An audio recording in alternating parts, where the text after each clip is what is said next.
दरवाजा खुल गया है।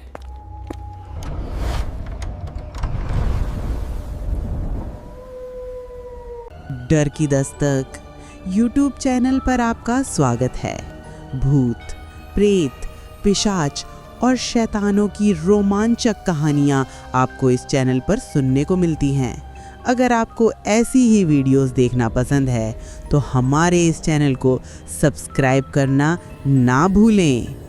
तो हेडफोन लगा लें, कमरे की लाइट्स ऑफ कर लें, क्योंकि ये वक्त हो रहा है डरने का।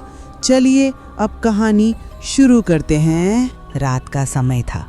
कोलकाता एयरपोर्ट का नया टर्मिनल चारों ओर से अजीब सी खामोशी में डूबा था। बारिश अभी अभी थमी थी और रनवे पर चमकती पानी की बूंदें टिमटिमा रही थीं, जैसे किसी की आंखें अंधेरे में झांक रही हों। मीनाक्षी यानी मीना और अर्जुन दोनों एक न्यूज़ चैनल के रिपोर्टर थे। उन्हें एक पुराने बंद पड़े टर्मिनल की जांच करने भेजा गया था, जिसके बारे में कहा जाता था, वहाँ रात में कोई नहीं जाता, जो गया वो कभी वापस नहीं आया। 2 दिन पहले चैनल के एडिटर को एक अजीब कॉल आया था। फ़ोन पर एक धीमी कांपती हुई महिला की आवाज़ थी। अगर सच्चाई दिखाना चाहते हो तो कोलकाता एयरपोर्ट के पुराने टर्मिनल में जाओ। वहाँ आज भी उड़ानें भरती हैं, पर उन यात्रियों के नाम मौत की लिस्ट में हैं। फ़ोन कट गया। ट्रेस करने पर पता चला वो कॉल 1989 में बंद हो चुके एक पब्लिक फ़ोन बूथ से आया था, जो उसी टर्मिनल में था। अर्जुन ने अपनी कैमरा बैग उठाई और बोला, चल मीना, अगर सच्चाई वही है तो हमें वहीं जाना होगा। रात के करीब 12:30 बजे दोनों एयरपोर्ट पहुंचे। नई टर्मिनल से पुराना टर्मिनल लगभग 2 किलोमीटर दूर था, जंग लगे गेट के पार, जहां कोई अब कदम नहीं रखता था। जैसे ही गेट के पास पहुंचे, हवा अचानक ठंडी पड़ गई। मीना ने देखा गेट पर पुराने एयर इंडिया के लोगों के नीचे किसी ने लाल खून से लिखा था, वेलकम टू फ्लाइट 1313। अर्जुन हंसा, किसी ने डराने के लिए लिखा होगा। पर मीना की रीढ़ में सिहरन दौड़ गई। भीतर कदम रखते ही टॉर्च की रोशनी दीवारों पर दौड़ी। दीवारों पर उड़ानों के पुराने पोस्टर लटके थे, कुछ पर यात्रियों की तस्वीरें थीं और नीचे लिखा था, मिसिंग सिंस 1989। हर कदम के साथ फर्श पर पानी की बूंदें टपकने की आवाज़ और गूंज उठती। अर्जुन ने कैमरा ऑन किया और बोला, ब्रेकिंग न्यूज़, हम अब पुराने टर्मिनल में हैं, जहां कहा जाता है कि रात में आत्माएं उड़ान भरती हैं। जैसे ही उसने कैमरा पैन किया, पीछे की खिड़की पर एक परछाई गुजरी। लंबे बाल, सफ़ेद साड़ी, लेकिन चेहरा नहीं दिखा। मीना पलटी, पर वहाँ कुछ नहीं था। टर्मिनल के अंदर एक पुराना बोर्ड पड़ा था, flight 1313 to Delhi, boarding gate open. पर वो बोर्ड 1989 का था। मीना ने अपने फ़ोन से रोशनी की, तभी पीछे से स्पीकर में आवाज़ आई, passengers for flight 1313 please proceed to gate number 3। Speaker पुराने और टूटे हुए थे, फिर भी वो आवाज़ बिल्कुल साफ थी। दोनों ठिठक गए। अर्जुन ने कांपते हुए कहा, ये कैसे हो सकता है? ये सिस्टम तो 30 साल से बंद है। तभी टर्मिनल के अंदर से एक हल्की सी सिसकती हंसी गूंजी। तुम भी उड़ान भरने आए हो क्या? मीना ने टॉर्च घुमाई और सामने एयर होस्टेस की यूनिफॉर्म में एक औरत खड़ी थी। चेहरा झुका हुआ, बाल चेहरे पर लटके हुए, होंठों से खून टपक रहा था। वो धीमे कदमों से आगे बढ़ी और बोली, फ्लाइट में देर हो गई, चलो, सब इंतजार कर रहे हैं। अर्जुन ने कांपती आवाज में पूछा, तुम कौन हो? उसने सिर उठाया और दोनों के सामने वो चेहरा था जैसे किसी ने जिंदा जलाया हो। आंखें पूरी काली, होंठ जलकर स्याह हो चुके। वो चिल्लाई, मैं हूं माया, फ्लाइट 1313 की एयर होस्टेस, जिसे जिंदा जला दिया गया था। पुराने रिकॉर्ड के मुताबिक 1989 में फ्लाइट 1313 टेक ऑफ से पहले हैंगर में ब्लास्ट हुआ था। 100 से ज्यादा यात्री और स्टाफ वहीं मारे गए थे, लेकिन माया का शव कभी नहीं मिला। लोग कहते थे उसकी आत्मा अब भी उस फ्लाइट की तलाश में है। अर्जुन और मीना डर के मारे भागे, पर बाहर का दरवाजा अपने आप बंद हो गया। लाउडस्पीकर फिर से चालू हुआ। Flight 1313 is now boarding. नीचे रनवे पर नीली रोशनी झिलमिलाने लगी। एक पुराना विमान बिना आवाज के धीरे धीरे टर्मिनल के पास उतर रहा था। वो विमान टूटा फूटा था, पर उसकी खिड़कियों में लाशों जैसे चेहरे बैठे थे। उनकी आंखें सिर्फ एक चीज देख रही थीं, मीना और अर्जुन। माया की आवाज आई, चलो अब तुम्हारी सीटें भी तैयार हैं। अर्जुन ने मीना का हाथ पकड़ा और पीछे की ओर भागा। कैमरा गिर गया, पर रिकॉर्डिंग ऑन रही। आवाज आई, गेट बंद करो, कोई बाहर नहीं जाएगा। मीना चीखी, अर्जुन, पर अर्जुन अचानक धुंध में गायब हो गया। टर्मिनल की खिड़कियों से खून की बूंदें बहने लगीं। स्पीकर पर अंतिम आवाज आई, फ्लाइट 1313 डिपार्टेड सक्सेसफुली। मीना अकेली रह गई। चारों ओर धुंध, सन्नाटा और वो जली हुई एयर होस्टेस की परछाई। अगली सुबह सिक्योरिटी टीम ने पुराने टर्मिनल में एक कैमरा पाया। उसमें रात की सारी रिकॉर्डिंग थी।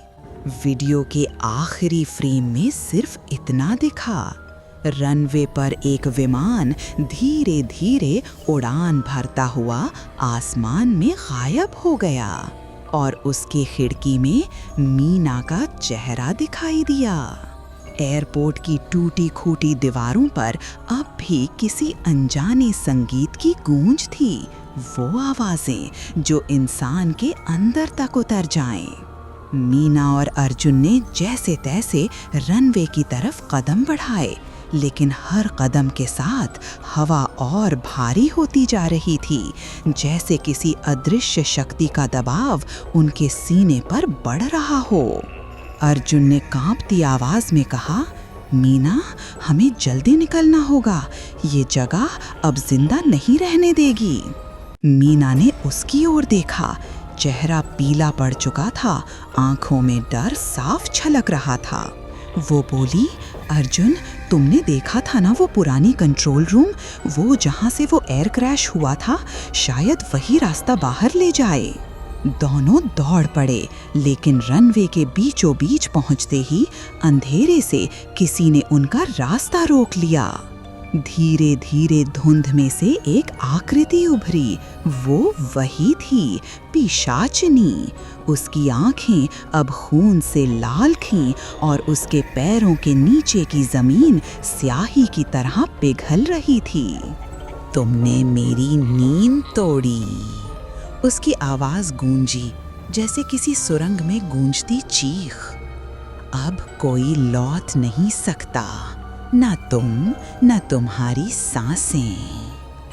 अर्जुन ने हिम्मत जुटाई, तू इंसान नहीं है, तू इस जगह का शाप है। पिशाचनी मुस्कुराई, हाँ, और तुम लोग वही इंसान हो जिन्होंने मेरा सब कुछ छीना। ये एयरपोर्ट सिर्फ जगह नहीं, मेरी आत्मा का कैद खाना है। और तभी हवा में ठंड और बढ़ गई। कांच के टूटने की आवाज आई। रनवे के नीचे से हाथ बाहर आने लगे, सैकड़ों हाथ, जैसे जमीन के नीचे फंसी आत्माएं बाहर निकल रही हों। मीना ने चीखते हुए अर्जुन का हाथ पकड़ा, भागो। दोनों कंट्रोल रूम की तरफ भागे। वहां पुराना रेडियो अब भी चल रहा था। Tower to flight 666, repeat, tower to flight 666। वो रेडियो खुद ब खुद बोल रहा था। अर्जुन ने रेडियो की तारें खींची और तभी उसके सामने एक पुरानी फाइल गिरी। उसमें लिखा था, flight 666 crashed, all 47 passengers dead, cause unknown woman on runway. Meena ने कांपते हुए कहा, अर्जुन, ये वही फ्लाइट है और वो औरत। अर्जुन ने फाइल गिरा दी। वो वही है, पिशाचनी। तभी कमरे की लाइट्स झपकने लगीं। दीवार पर खून से लिखा था, किसी ने लौटना नहीं है। मीना की आंखों में डर था, लेकिन उसने अचानक कुछ देखा। कमरे के कोने में एक पुराना दरवाजा, आधा टूटा हुआ, जो अंधेरे में खो रहा था। वो बोली, वो रास्ता है अर्जुन, चलो। दोनों उस दरवाजे से गुजरे और सामने थे पुराने रनवे की टनल्स। अंधेरे में दूर एक रोशनी चमक रही थी, बाहर का रास्ता। वे दौड़ने लगे, लेकिन पीछे से फिर वही आवाज, रुको। पिशाचनी हवा में उड़ती हुई उनके पीछे आ रही थी। बाल उड़ रहे थे, आंखों में आग थी। अर्जुन ने पीछे मुड़कर देखा और अपने बैग से माचिस निकाली। उसने टॉर्च के साथ पुराने ईंधन के ड्रम पर फेंक दी। भयंकर धमाका हुआ। रनवे की पूरी टनल जल उठी। धुआं, राख और चीखों का मिश्रण। पिशाचनी की चीखें पूरे एयरपोर्ट में गूंज उठी, तुम मुझे नहीं रोक सकते, ये जगह मेरी है। मीना ने अर्जुन को खींचकर बाहर निकाला। दोनों दौड़ते हुए खुले मैदान में पहुंचे। सामने शहर की लाइटें दिख रही थीं। वे आखिरकार एयरपोर्ट की सीमा पार कर चुके थे। लेकिन जब उन्होंने पीछे देखा, वो पूरा एयरपोर्ट धुएं में लिपटा हुआ था और धुंध के बीच पिशाचनी की परछाई अब भी खड़ी थी। धीरे धीरे वो हवा में विलीन हो गई, पर उसकी हंसी गूंजती रही। हर उड़ान फिर लौटेगी मेरे पास। अगले दिन की खबरों में लिखा था, न्यूज़पेपर, कोलकाता एयरपोर्ट के पुराने हिस्से में 2 लोगों ने रात गुजारी और वो अब गायब हैं। पुलिस को बस एक टूटा हुआ मोबाइल और जला हुआ बैग मिला। मोबाइल में आखिरी रिकॉर्डिंग थी। अगर कोई ये रिकॉर्डिंग सुन रहा है तो वहाँ मत जाना, वो अब भी जिंदा है, वो पिशाचनी। क्या पिशाचनी का श्राप अब भी जिंदा है या वो किसी नए शिकार का इंतजार कर रही है?